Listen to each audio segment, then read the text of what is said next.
It's time to get into it. There's no one here but us. The Stool with Matt and Nick. Welcome to a very special, very miniature version of the Loose Stool, everybody. I don't think we need to go into what we're drinking today because it is what it is. This is just a little side excerpt, but we came to you. Although I'm not sure how long the clip that we're going to be playing here today is, but it may be closer to normal episode length than typical, like depending on how much we use out of the clip that we recorded today. Just throwing it out there. But regardless, it's still a special edition episode, regardless of if it's a shorter or not. That's all. I'm not sure how short it's actually going to be. I'm just throwing that out there. Yeah. I mean, you'll know before we do. Maybe, I don't know. But yes. You're going to be looking at the time length. So we're just here. We're technically on break right now, but we wanted to just put out a little something for you guys. We recorded a segment last week about a little bit of a special event that we're going to play for you guys in just a little bit here. But we're just chilling, and for now, I think what better time than just to throw it to the clip? Do you agree? I agree. I just want to add one thing. We're actually not playing a special event. We're playing a recap to a special Well, yes, event. it is about. You're not going to hear any.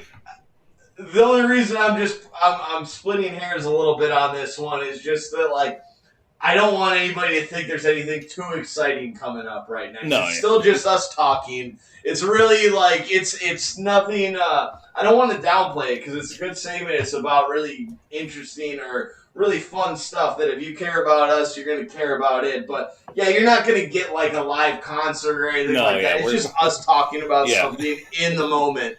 We're not announcing anything. Hear about it. We set it up nicely. Yeah. So it's special. It's just not that special. Gee, thanks. All right, roll the tape. No. I didn't say. Hold on. I didn't say what you did that we talk about wasn't special. I said the segment isn't special. Okay? Two very different things. Fair enough. Yeah. So join us now for this non-exciting clip about something that's not very important. I'm just busting your balls now. I'm kidding. Well, now I feel. Well, I mean, come on, man. Now you just set up the clip poorly. You can't set up the clip that poorly, right. That is not at all what I said. I just wanted them to know that they're still just going to be hearing us talk. That's all I was trying to explain, that you're just still going to hear us talk. All right. Yeah, I am. All right, everybody. So it is 9:25 p.m. here in Alaska, Monday evening. But we're still doing this, huh? Yeah. Okay, let me.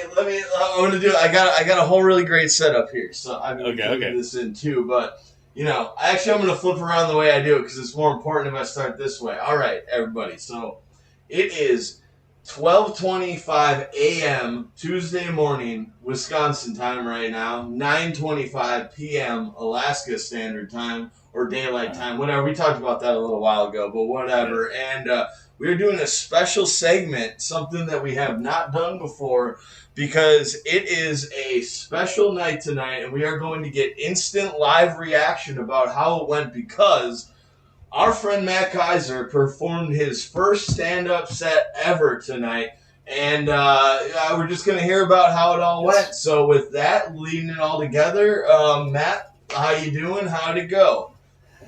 I'm good, dude. I just, within the past hour of getting home, have stopped shaking. I was definitely a gigantic ball of nerves for the entire time I was there. I didn't realize that I should have showed up earlier to the venue, so I actually was the 30th comic of the night. That's amazing, though. 30 people doing comedy, though, in Bremen. Well, like, I know the plan. We don't have to talk about it, but I think that's a great amount of people, like, a great scene. Sorry to cut you off, but that's cool. Yeah. Yeah, no, it was really cool. I mean, like, there was lots of comics there. There was also plenty of just pedestrians there, and it was a good time.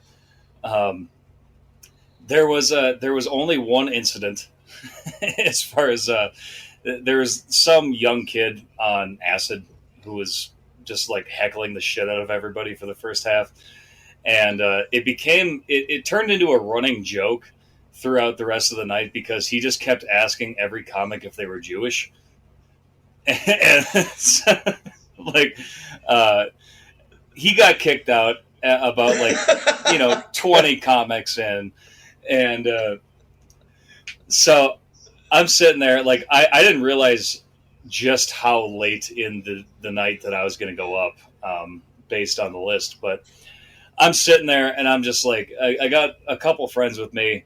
I just have like an insanely dry mouth. I am shaking. Like I am just waiting for my name to be called. And finally I got to go up there. And actually I'm glad that kid was heckling earlier because the first thing that someone in the crowd said to me when I got up there is, "Are you Jewish?" And one of the biggest laughs I got was saying, "No, quite the opposite. I'm very German." And so that went over well. All the same, you need to hire those two, and you just set up every show that way, But I'm sitting there, like I said, waiting to go up, and here's the part of the story that I have not told you off the air is that about 5 comics before me, this dude tells a joke using the exact same premise of one of my 3 jokes. I'm only going up there for 3 minutes, and this dude, it was a different joke that he told, but he used the same premise, like the same topic of discussion for one of his jokes, and like, you motherfucker. So 30 comics, it's bound to happen. There's only so much to talk about. No, I know, but I thought I was safe with this one, but that wasn't the case. That's got to be extra discouraging, I'd imagine. You really think it's like, sorry, go ahead. I had to really scramble to find a third joke because I only have 3 minutes and each one's like about a minute. So I did come up with something that something else I'd been working on, and I'm very happy to say that it went over well. It freaked the shit out of me. Don't get me wrong, but I'm really happy that I did it, and I'm excited to keep doing it, really, because like it was a thrill. At the time that I was on stage, how they give you like a light if you're close to the end of your time that you're supposed to be up there. I didn't even notice. Thankfully, I did end. I like I said, I only had 3 minutes, and I finished at like 2:50, so perfect. But when I got off stage, I wouldn't have known that if it weren't for the video that my friend took, because like I was so just wrapped up and freaked out. Like I don't know if my eyes were even open for most of the set because like I was just like I was so fucking freaked out by it. But that being said, it went very well as far as my expectations, and I'm really glad I did it. So here's to doing it. Heck yeah.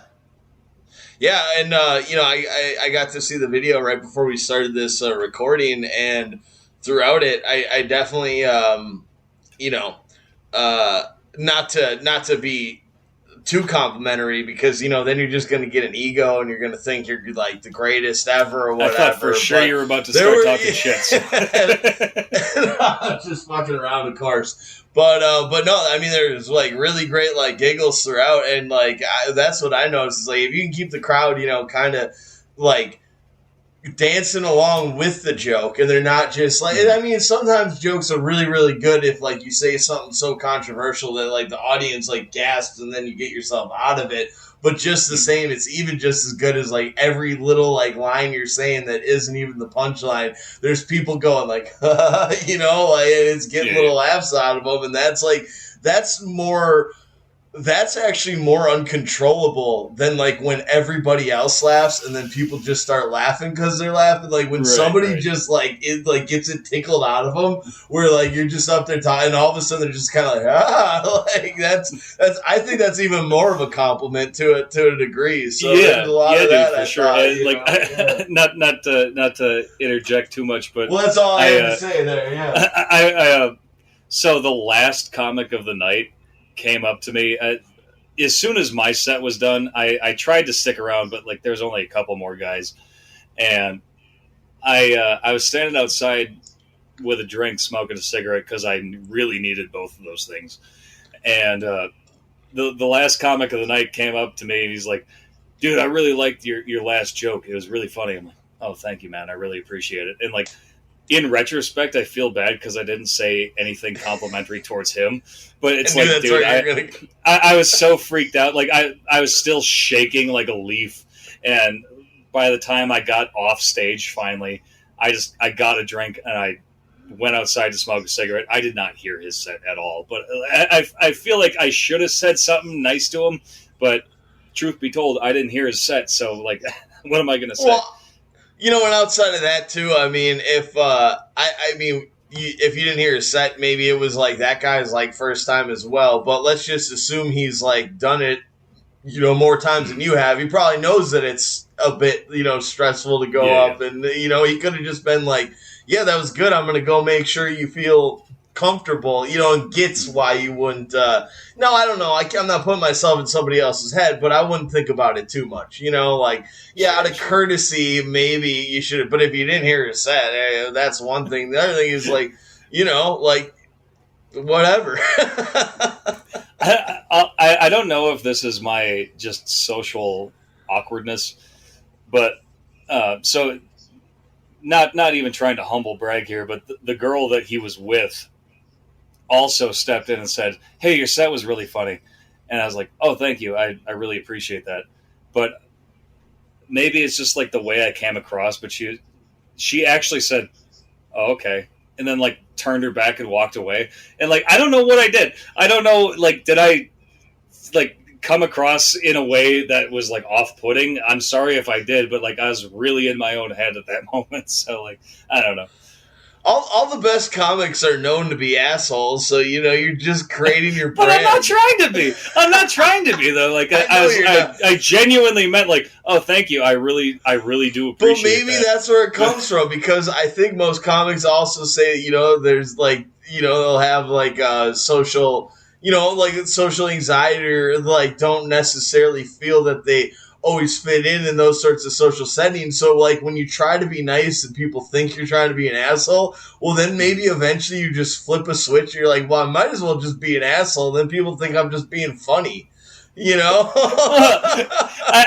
The way you put that, I was thinking like, people think you're trying to be nice, but you come off as an asshole, so maybe you should flip it and try to be an asshole so people think you're being nice. Well, that is, I mean, that's not exactly what I was saying, but it is in the realm of what I was saying. Yeah, exactly. Like, if being nice or trying to be nice or just, you know, whatever isn't working, you know, why not try something else? You know, like do the opposite. You know, I think there's even a Seinfeld about that, about like just doing everything. George starts doing everything opposite of how he normally would have done it, and everything starts going right for him.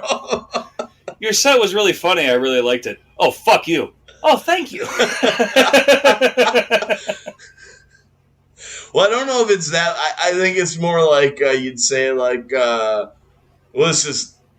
I'm not saying this is actually funny. This is just the best thing I can think of off the top of my head. But you'd at least try to make it a joke, you know, be like, well, you're pretty funny looking, you know, and then you turn around and walk away, you know. Okay, I'm Grandpa. No, like I said, it's the best thing I could think of off the top of my head. Yeah, no, I know. But I know. It wasn't about like the words I was saying. It was about like, I'm not saying be an asshole to the point where you just tell somebody to go fuck themselves.